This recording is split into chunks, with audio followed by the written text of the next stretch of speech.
Good afternoon, everyone, and welcome back to the Fantasy 420, where today we are going to be returning to the hardwood and discussing some midweek, week 20 fantasy basketball free agents that you can add and help your playoff team for either this week, next week, or the playoff very near future.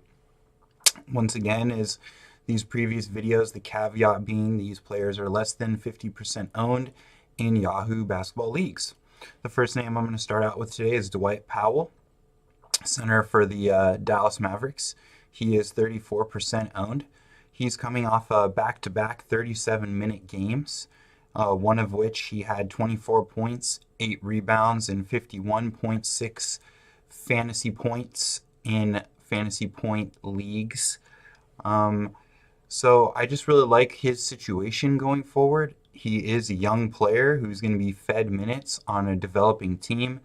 Dallas is kind of out of the playoffs, so they're going to tank more or less going forward, develop their younger players more, and he's going to be a main piece of their situation next year, assuming Porzingis is healthy.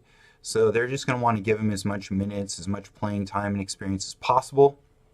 So I just see him as a 25 point per game floor guy in terms of fantasy points and a 30-minute floor game, and he has upside. He could go for one of those blow-up games, or it could develop and he could be a low 30, mid 30 fantasy point per game floor guy. So I see him as one of the priority ads. Next name on the list I'll go with is Kelly Olynyk. He is 32% owned in Yahoo leagues, the center for the Miami Heat. And I just want to mention him because they're one game back of the 8th seed in the East, so they're going to be contending, and they've locked down their rotation going forward. And he's at 3 games with 30-plus minutes. He's got around 34 fantasy points per game over that stretch. And one of those games, he played 41 minutes, and he has a 44.5 fantasy point per game high. And once again, they just locked down their rotation. They're looking to make a run towards the playoffs, and he should see a lot of late game minutes when they play a substitution game with Hassan Whiteside because he's not a very good free throw shooter. So I expect him to be on the floor a lot, especially on offense during those late minute contests where he's going to be a substitution free throw shooter. And yeah, he could rack up a few more points later on in games, and he's definitely a person to keep on your radar. A person I've never mentioned before, his name is Mo Harkless. He's a small forward for the Trailblazers. He's at around 18% owned. He's an important name to mention because he's coming off his best game, a 37-minute, 37 fantasy point game. He's averaged around 33.5 fantasy points per game over the last 4. Much like Olynyk, Portland's going to make the playoffs. They've locked down their rotation. So he's going to see minutes going forward. And he's, quote-unquote, no longer thinking about his surgically repaired knee. So he's feeling good, and he's playing with a lot more confidence. And he has a lot of upside, maybe even the most upside of any player on this list. So I would definitely look at Mo Harkless. Another name, I've mentioned him before. The next 2 names, Avery Bradley. He's 19% owned.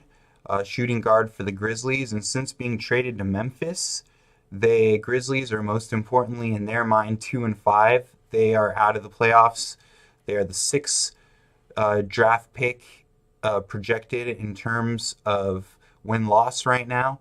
So they just want to see that go up, hopefully increase their percentages at a high pick.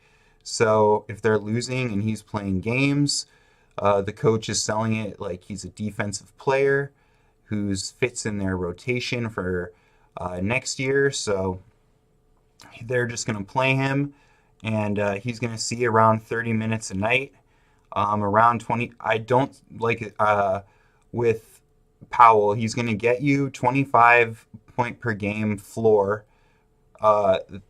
He might be prone to a couple bad games, but those bad games are going to be overshadowed by a couple blow-up games. So I would say he's going to get you around that 25, 30 point per game with a couple blow up, with a couple of poor performances, but that warrants his name on this list. Another name that I mentioned before, his counterpart in Memphis, is Joakim Noah. He's at 35% owned, and I would probably take a stab at him over Bradley. He is, once again, 2-5 since Memphis activated him, and his minutes are in the low 20s, but his fantasy point per game in that stretch is in the low 30s. So maybe he's seeing a little bit of a career revival in Memphis. Maybe he fits in with that franchise. Maybe they sign him next year because he's playing well right now. Nobody can deny that.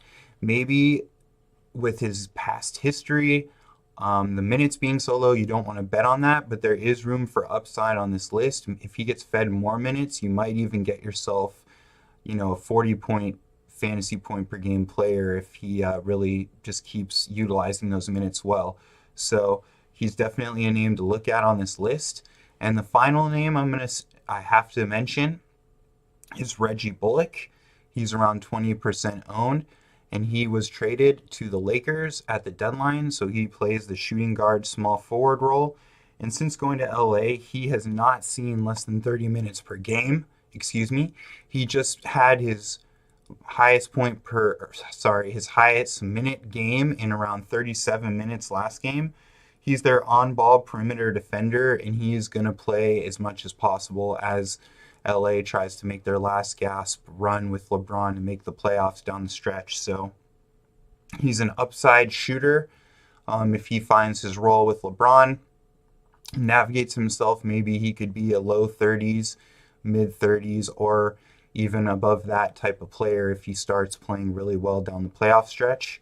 So those are 6 guys I really like going forward, possibly in your fantasy leagues who are less than 50% owned, everyone. I will talk to you tomorrow, and like always, it's been a pleasure. See you then.